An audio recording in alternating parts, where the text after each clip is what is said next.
কেমন আছেন সবাই? আশা করি সবাই ভালো আছেন এবং সুস্থ আছেন এবং উপভোগ করেছেন সেই এক্সাইটিং ম্যাচ, সেই বহু প্রতীক্ষিত নারী কাবাডি বিশ্বকাপের ফাইনাল ম্যাচে আমরা সবাই জানেন ভারত চাইনিজ তাইপেকে 35-28 ব্যবধানে ফাইনালে হারিয়ে দিয়ে তাদের দ্বিতীয় শিরোপা নিশ্চিত করেছে। তো প্রথমেই হাততালি এবং অসংখ্য অসংখ্য অসংখ্য অভিনন্দন জানাতে চাই ভারতীয় নারী কাবাডি দলকে। তারা আমাদের চ্যাম্পিয়ন, একই সঙ্গে প্রতিবেশী রাষ্ট্র ভারতের সকলকে আমরা কংগ্রাচুলেশন জানাই। তারা ডিফেন্ডিং চ্যাম্পিয়ন ছিল, তারা সেই চ্যাম্পিয়ন মেন্টালিটির প্রমাণ দিয়েছে এবং তাদের দ্বিতীয় শিরোপা তুলে নিয়েছে। ফাইনাল ম্যাচটা যদি কথা বলি তাহলে বলবো যে এই ম্যাচটা আমরা যেরকম এক্সপেক্ট করেছিলাম, ফাইনাল ম্যাচ, একটি ফাইনাল ম্যাচ, কাবাডির ফাইনাল ম্যাচ, আমরা যেরকম এক্সপেকটেশন থাকে দুটি দল হাড্ডাহাড্ডি লড়াই করবে, দুটি দলের মধ্যে তেমন ব্যবধান থাকবে না, কখনো এই দল এগিয়ে যাবে, কখনো বিপক্ষ দল এগিয়ে যাবে, ঠিক সেরকমই কিন্তু একটা দুর্দান্ত ম্যাচ উপহার দিয়েছে আমাদের চ্যাম্পিয়ন ভারত এবং রানার আপ চাইনিজ তাইপে। ম্যাচের শুরুতে আমরা দেখছিলাম যেখানে চাইনিজ তাইপে লিডে ছিল, ম্যাচের শুরুতে ভারতের ডিফেন্সের বেশ কিছু ভুল ছিল যেগুলি আমরা প্রপারলি ইউটিলাইজ করতে দেখি চাইনিজ তাইপে একটা সময় ভারত থেকে এগিয়ে গিয়েছিল ম্যাচের শুরুতেই। পরবর্তীতে ভারত প্রমাণ করে কেন তারা কাবাডির পরাশক্তি, কেন তারা চ্যাম্পিয়ন। তারা একটা দুর্দান্ত কামব্যাক দেয় খেলায়। বিশেষ করে এখানে কথা বলতে হয় ভারতের সঞ্জু দেবীকে নিয়ে। সঞ্জু দেবী তিনি এই নারী কাবাডি বিশ্বকাপের মোস্ট ভ্যালুয়েবল প্লেয়ার হয়েছেন। তিনি এই অ্যাওয়ার্ডটি পাওয়ার অবশ্যই যোগ্য ছিলেন এবং তিনি যে দুর্দান্ত রেডগুলি করেছেন, বিশেষ করে ফাইনালের মতো ম্যাচে যখন নাকি আপনি বেশ কিছু সুপার রেড করবেন, একটি সুপার রেডই কিন্তু ফাইনালের মতো ম্যাচের মোড় ঘুরিয়ে দেয়। সেখানে তিনি মাল্টিপল সুপার রেড করেছেন। ভারত যেখানে আটকে গিয়েছিল, যখনই ভারত পিছিয়ে পড়েছিল, তখনই কিন্তু সুপার রেড করে সেই ব্যবধানটি ঘুষিয়ে এনেছেন, পয়েন্টের ব্যবধান তিনি বাড়িয়েছেন। তো তার পারফরমেন্সের জন্য তিনিও এটি হাততালি এবং বাহবা পান। তো যেটা বলতে হয় যে আসলে ভারত দলে আমরা দেখতে পাই ভারতের যিনি ক্যাপ্টেন ঋতু নেগি, তিনি কিন্তু ম্যাচের মাঝামাঝি সময়ে তার হাতে ইনজুরি পায় তিনি ইনজুরি ম্যাচ থেকে বের হয়ে যান। ওই ক্যাপ্টেনের যে অনুপস্থিতি সেটা কিন্তু আমরা ভারত দলের কাছ থেকে বুঝতে পারিনি। ভারত যে চ্যাম্পিয়ন দল, তাদের দলের প্রত্যেকটা প্লেয়ার চ্যাম্পিয়ন মেন্টালিটি নিয়ে এসেছিল, ট্রফি ডিফেন্ড করার যে দৃঢ় প্রত্যয় সেটি নিয়ে এসেছিল এবং তার প্রতিফলন আমরা দেখতে পাই। তারা বেশ দুর্দান্তভাবে তাদের নার্ভ ধরে রেখে এই ম্যাচটি তারা জিতে নেয়। তো ভারত দলের যিনি ক্যাপ্টেন ঋতু নেগি, তিনি ইনজুরি পান। তিনি ম্যাচের মাঝপথেই তাকে স্ট্রেচারে করে নিয়ে যাওয়া হয়। তো আশা করব তিনি একজন চ্যাম্পিয়ন কাবাডি প্লেয়ার, তিনি তার দলকে একদম শুরু থেকে এই ফাইনাল পর্যন্ত লিড করে নিয়ে এসেছেন। আমরা আশা করব তিনি দ্রুতই সুস্থ হয়ে আবার কাবাডি মাঠে ফিরবেন এবং আমাদের আরও কিছু দুর্দান্ত ম্যাচ এবং দুর্দান্ত মুহূর্ত উপহার দিবেন। আমরা ভারত নারী কাবাডি দলের যে ক্যাপ্টেন, তার দ্রুত সুস্থতা এবং রিকভারি কামনা করছি।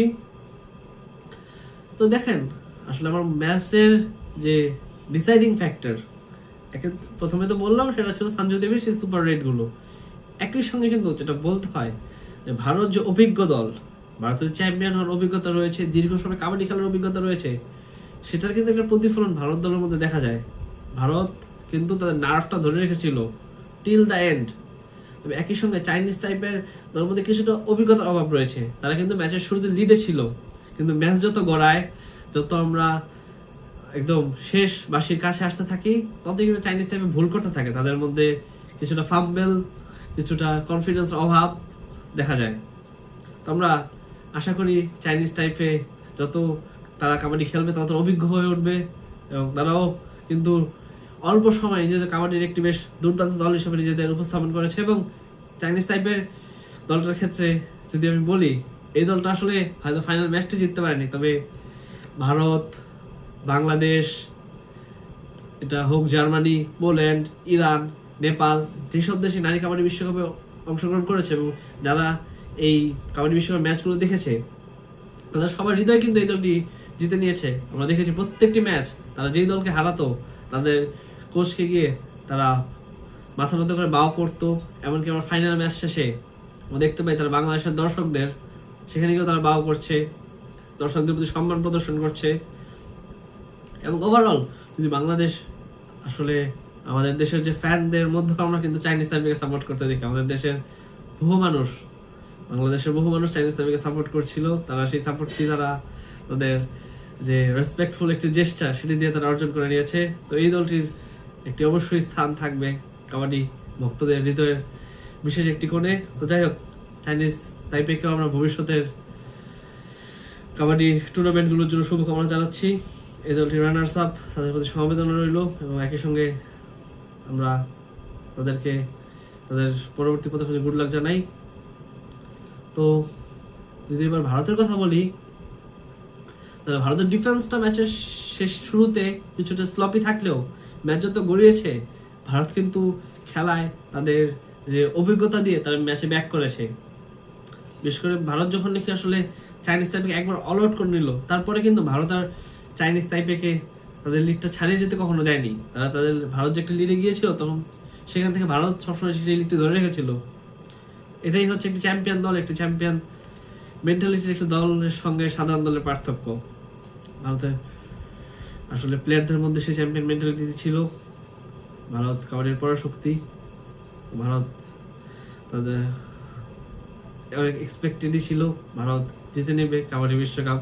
ভারত এই কাবাডি বিশ্বের অন্যতম বড় দাবিদার ছিল, তারা জিতে নিয়েছে এই দ্বিতীয়বারের মতো নারী কাবাডি বিশ্বকাপ। এই নিয়ে ভারত পরপর 2বার কাবাডি বিশ্বকাপের চ্যাম্পিয়ন হলো। শেষ যে 2012 সালে আসলে সেখানে ভারত চ্যাম্পিয়ন ছিল। এছাড়াও ভারত চ্যাম্পিয়ন হয়েছে, আমাদের দেশ থেকে শিরোপা যাচ্ছে প্রতিবেশী দেশে। তো ভারত দলের প্রত্যেকটি প্লেয়ার, তাদের কোচিং স্টাফ, তাদের টিম ম্যানেজমেন্ট সকলকে আমরা অভিনন্দন জানাই।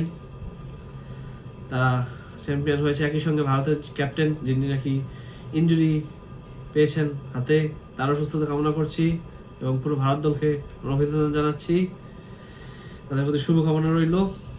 তো এই আমাদের আলোচনা ফাইনাল ম্যাচ নিয়ে।